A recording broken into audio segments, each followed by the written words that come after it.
Hello everyone, welcome to my channel. আপনাদের বাসায় বেঁচে যাওয়া আগের দিনের ভাত দিয়ে আপনারা কি করেন বলেন তো? আমি তো এটা দিয়ে অনেক মজার একটা খাবার বানিয়ে ফেলি, আর সেটা হচ্ছে মজাদার ভাত ভাজি। তো এই ভাত ভাজি করাটা অনেক বেশি সিম্পল আর অনেক বেশি মজার। তো চলুন দেখে আসি আমার সিম্পল রেসিপি। আমি এভাবেই আগে থেকে পেঁয়াজ কেটে রেখে দিই, যেন রান্না করার সময় আমার অনেক ইজি হয়। এখানে আরেকটি বক্স থেকে আমি কাঁচা মরিচ নিয়ে নিচ্ছি। আপনারা যতটুকু স্পাইসি খেতে পছন্দ করেন সেই অনুযায়ী আপনারা মরিচটা নিয়ে নেবেন। আমি এখানে 5 থেকে 6টি কাঁচামরিচ নিয়েছি এবং কাঁচামরিচগুলোকে আমি এভাবে 4 টুকরো করে নিয়ে নিচ্ছি। আপনারা চাইলে এই কাঁচামরিচগুলোকে কুচি কুচি করে কাটতে পারেন। আমি যেহেতু একটু ঝাল পছন্দ করি, সেই জন্য আমি একটু বড় বড় করে রাখতেই পছন্দ করি। তো এই যে রেডি হয়ে গেল আমার পেঁয়াজ এবং কাঁচামরিচ। এবার আমি চুলায় একটি কারি কুকার নিয়ে নেব এবং প্রয়োজন অনুযায়ী সয়াবিন তেল নিয়ে নিচ্ছি।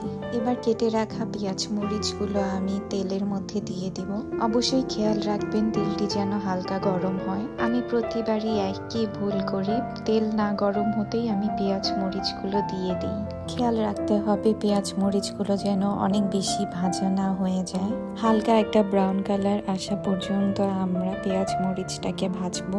যখনই দেখবো একটু ভাজা ভাজা হয়ে গেছে, ঠিক তখনই আমরা চুলার আঁচটা একটু কমিয়ে দিব। কমিয়ে দিয়ে আমরা স্বাদ মতো একটু লবণ এবং একটু হলুদের গুঁড়া দিয়ে দিব।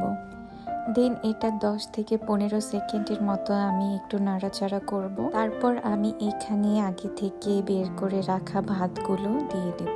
এই অবস্থায় চুলার আঁচটি অবশ্যই কমিয়ে রাখতে হবে, না হলে কিন্তু পেঁয়াজ মরিচগুলো পুড়ে যাবে।